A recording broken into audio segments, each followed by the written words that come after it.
My name is Dale Dedrick, and I am in Chelsea, Michigan, which is just north and a little west of Ann Arbor, Michigan, which is west of Detroit. I was diagnosed with pulmonary hypertension, either secondary to lupus, which I've had for many years, but I've also had multiple open heart surgeries, and I have a stiff heart.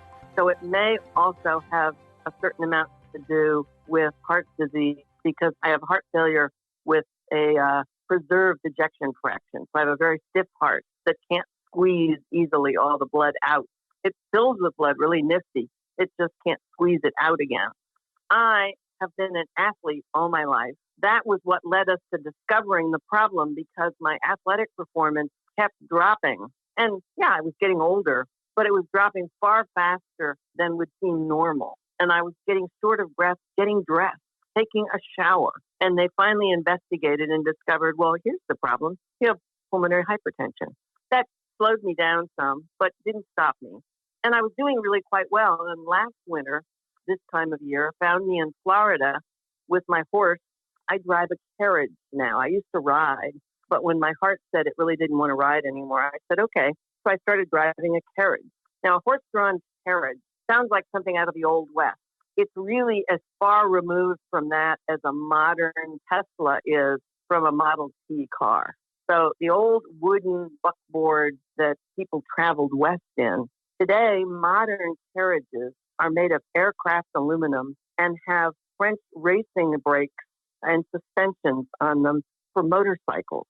And there's a sport called combined driving, which was started by Prince Philip, the former Queen's husband in England. And as he aged out of polo, he liked going fast, doing a somewhat dangerous sport. But he and a number of friends had aged out, and they really couldn't do that anymore.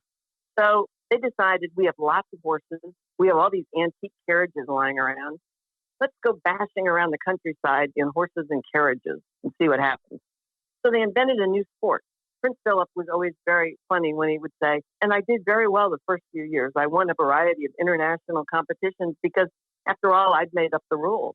As he developed the sport and they broke a lot of antique carriages and it became harder and harder to find people to rebuild the carriages, they designed modern carriages of lightweight materials and put modern brakes and steering on them that enabled people to go cross-country, up and down over hills, through water, bouncing over rocks and gravel, and relatively safely. And I say relatively because whenever you're driving a carriage, unlike a car, when you put your foot on the brake of a car, the car stops. It doesn't question the request on your part.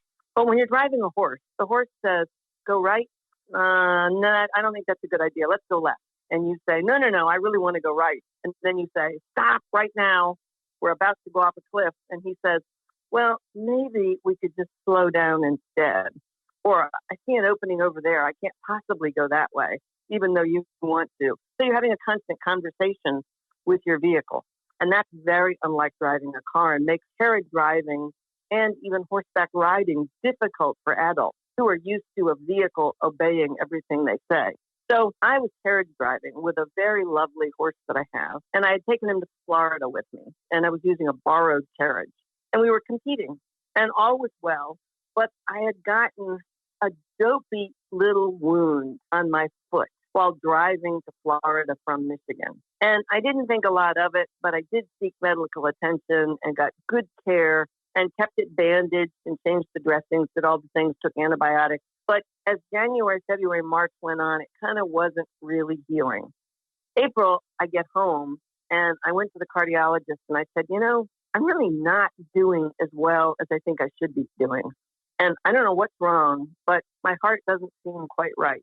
So he drew a bunch of blood work and there were some odd things wrong, but we couldn't quite get things fixed. And I kept getting slowly worse and worse. So by June, I was really quite a bit worse. And my heart failure was becoming a distinct problem. But I still had this hole in my foot that was not healing.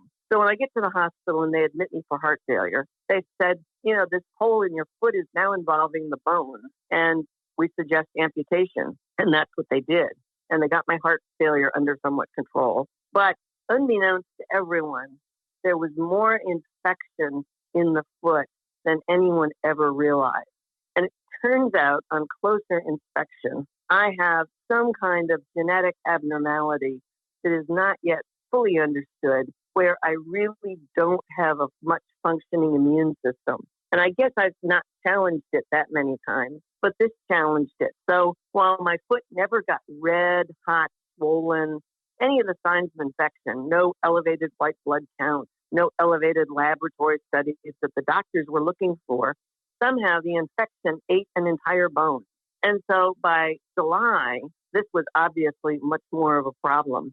And I was hospitalized, a bunch of antibiotics for that. Antibiotics today, many of the powerful antibiotics contain sodium. And what are heart failure patients supposed to avoid?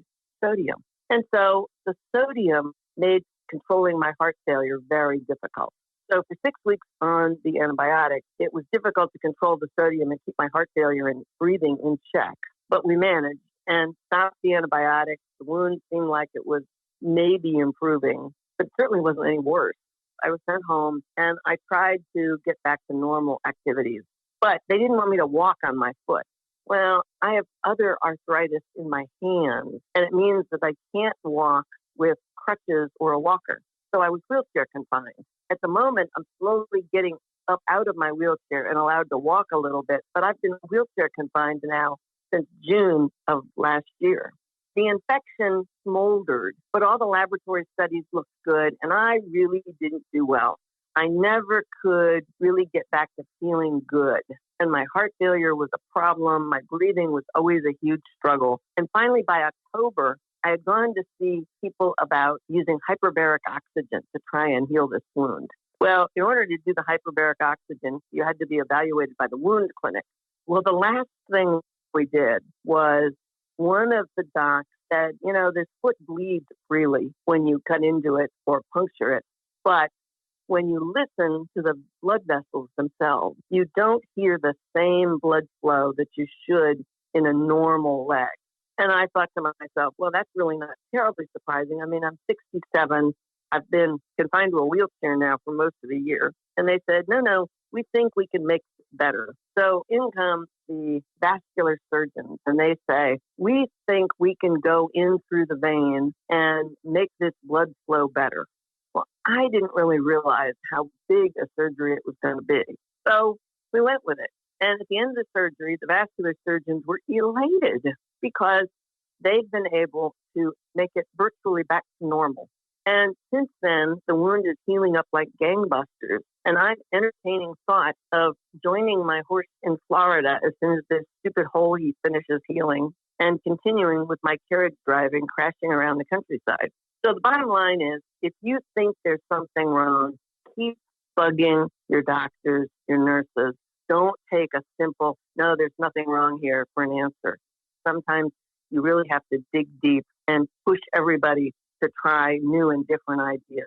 I'm now missing the fourth toe all the way back into the center of the foot. So you wouldn't notice it. It doesn't look any different except that the fourth toe is kind of not there if you think about it. I think one of the things that stops many people from pursuing or continuing to pursue a sport or an activity after they've become ill and maybe they're carrying an oxygen tank around, it's not as easy and as simple as it was, is they're worried about not looking like everybody else. We stop doing things because we don't fit in. People today are so worried about what they weigh, what they look like, do they fit in? And I think if you throw those norms to the curb and say, it doesn't really work for me. I have a girlfriend who is missing both hands and both feet from a childhood house fire that happened when she was 2 years old. She carries on perfectly normally. Now her face is horribly disfigured. Does she let that bother her? Oh no. She drives a car, she goes to work, she's an artist, and she carries on. But does she look like everyone else? No. When I do the sport, do I look like everybody else? No, but I don't need to. I just need to get it done at the end of the day. And I think animals are brilliant for that because the horse or the dog doesn't care if I'm walking on 2 feet or rolling on 2 wheels. They just know I'm with them. And does the horse care if I pull on the reins or if I use my voice to tell him what to do? It makes no difference to him. people inherently, if you're comfortable in your own skin and the way you're doing things, everybody accepts you. There's nothing wrong with being a horseback rider who has their oxygen machine thrown in a backpack that they wear when they ride. So I think you need to just say, I'm going to do what works for me and give it a try anyway. I can't ride a horse anymore. My heart lungs don't work that well. But driving a carriage, all I have to do is steer and be a little braver at times. I don't see myself as being any different than anybody else. I do realize and I accept the fact that I can't walk down a hall or through a store and keep up with anyone. And so I'm quite accustomed to telling everybody, oh, you guys go on ahead. I'll get there eventually. I'm just taking the slow route. And I don't worry about it. I just cut myself slack and I don't really think about it. I thought that nobody really noticed until I did an interview for something I was doing. And they photographed my hands. And I guess I hadn't realized how much my hand deformities look odd to other people. But that wasn't really what bothered me. What bothered me was they took a video of me walking from behind. And I thought I was walking really well. And what I didn't realize was that I walk with sort of a lurch and a real hitch to my get along. It's extremely obvious. There's no way anybody would look at me and think that that was a normal walk. I mean, I think people see a lot more of us than we think. And we're preventing ourselves from fully enjoying life because we think we're hiding things. I do work for the Ostomy Association because I've had a colostomy now for 23 years. When I was competing in riding, I would wear skin-tight white pants in public. It doesn't sound like something somebody with an ostomy would do, but I do. And in talking it over with other ostomates, I go, nobody actually ever looked at your groin much in polite society. That's really an impolite thing to do. And when you're wearing very tight pants and there's a bulge, people think it's something you stuffed in your pocket. Nobody stops and notices that there are no pockets in those pants. We overlook so much. And if people will just take the attitude that I'm doing this, I'm enjoying it, the heck with how it looks. I may be different from other people, but I really don't care. I'm having a good time. I think it would free them to do a lot of activities that they've maybe avoided and held back. My name is Dale Dedrick, and I'm aware that I am rare.